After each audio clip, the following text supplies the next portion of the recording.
You're listening to musician, author, and educator Bobby Borg, breaking down music, business, and marketing basics so they stick. Hey everybody, my name is Bobby Borg and welcome to USC's DIY podcast studio. And the topic for my discussion today is fans gone mad. And for those of you guys that don't know me, I'm a former major label independent and DIY recording and touring artist, the author of a number of music business and marketing books, and an adjunct professor too. So hey everybody, at literally every conference I'm at, there's usually a panel of people that tell you how to get close to your fans, how to engage them, and how to make them feel part of your family. But one thing they never discussed is the danger of fans gone mad. And this brings us to the topic of our discussion today. So let's get to it. Personal connections. So it's important to make personal connections with your fans, right? It's important to actually reach out, engage them, make them feel that they're part of your family, part of your tribe, right? We've all heard about this stuff. But as someone that's been in the business for almost 30 years, I can tell you that there's also a dangerous side to this as well, right? And that would be a story I want to share with you with one fan that actually started to feel that they had a personal connection with me, a personal relationship that went beyond the sort of the facade of my music sort of business career or my music artistry career. And they wrote me and they said that they want me to be part of their imaginary band, so to speak. You know, it was just kind of a way for them to fantasize a better life, or, you know, they were unhappy with where they were. And I certainly felt for this person. So I was just like, okay, sure, I'll be part of your imaginary band. Well, fast forwarding, when they finally read that I had joined another group, this turned into complete madness. I started getting letters that I hate you. You're just like the rest of them. You deceived me. You are in a new band and you were in my band. And I'm thinking, you know, I thought this was an imaginary band, you know, and I might kind of giggle about it, but this was insane. I mean, this was like scary. So we have to be very, very careful about reaching out, letting people feel that they have a relationship with us. There's another side to this as well.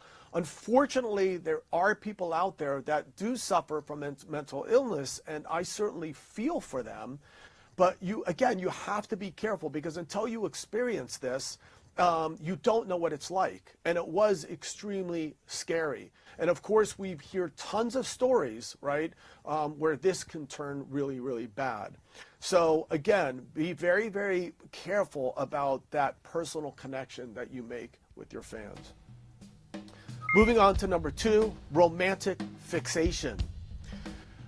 So, you know, another thing also that happens in this business, obviously, when you're putting yourself out there as a professional, is, you know, when you're in magazines, on MTV, etc., you might be touring around the world, or you're on YouTube, or whatever the case might be, is this idea that people can become romantically fixed on you, so to speak, to the point where they might even feel they have a relationship with you, or they feel that they really want to see the relationship to blossom, even where it becomes like an insane obsession.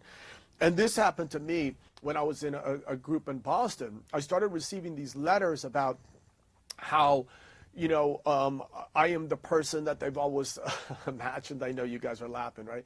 I'm the person that you always imagined, and the triangle must be formed. And at first it was very, very nice, and then it was, I want to meet you, and then I wouldn't respond. So then I would start to get emails like, I reached out and touched your foot the other day from the stage while you were playing. I mean, when I walked over to the edge of the stage, you know, this is scary. Who is this person? And then they started saying things about my personal family. They knew the color of my cat, what the cat's name was. Where were they getting this information? Now, you might think it was just someone messing with me, but this got scary, threatening, death threats, etc. I brought it to a psychologist that I knew that was working at Harvard University, And he said, this is real, this is scary. The person never identified themselves. To this day, I don't know who it was. But scary stuff. And, we put ourselves out there. We, maybe even, I was hamming it up for the camera, trying to look, even when fans, came to us, you're very nice to them. And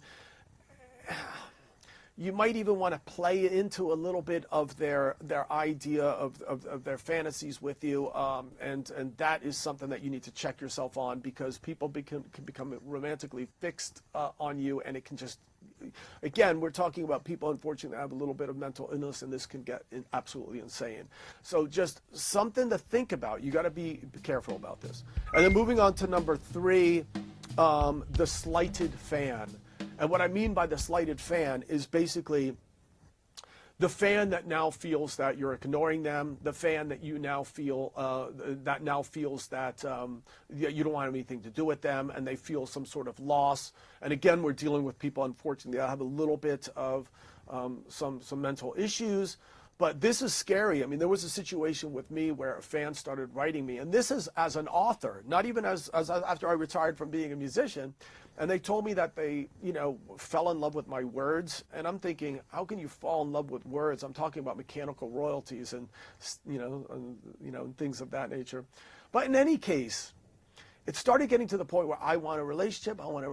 Then it started getting to, I hate you, you're evil, I'm going to get the mafia on you. And just, it's scary stuff, to the point I had to file a restraining order against this person. Very scary. So look, you guys, what we're talking about here is we're talking about, yes, this idea that you need to reach out and engage your fans. So you need to reach out and become, friendly with your fans, but you always have to keep up that border. There's so many examples, unfortunately, of people. I mean, let's just look at John Lennon. Let's look at Dimebag Darrell. Let's look at Christina Grimmie. I mean, these are all examples of artists that unfortunately succumb to the craziness of their fans. These 3 were shot and killed. Scary stuff. I don't mean to be over dramatic, but I've never heard anyone talk about this at any of the panels. I have personally experienced it, so this is extremely important for me to share with you. Fans gone mad is what we discussed today, and I hope you enjoyed this clip. So hey everybody, my name is Bobby Borg, and I'm just trying to break down music business and marketing basics so that they stick. Please be sure to share, comment, like, subscribe, etc. And please be sure to check out also Business Basics for Musicians and Music Marketing for the DIY Musicians, now in their 2nd revisions. And as I always say at the end of these podcasts, you guys, peace, and thank you very much for watching.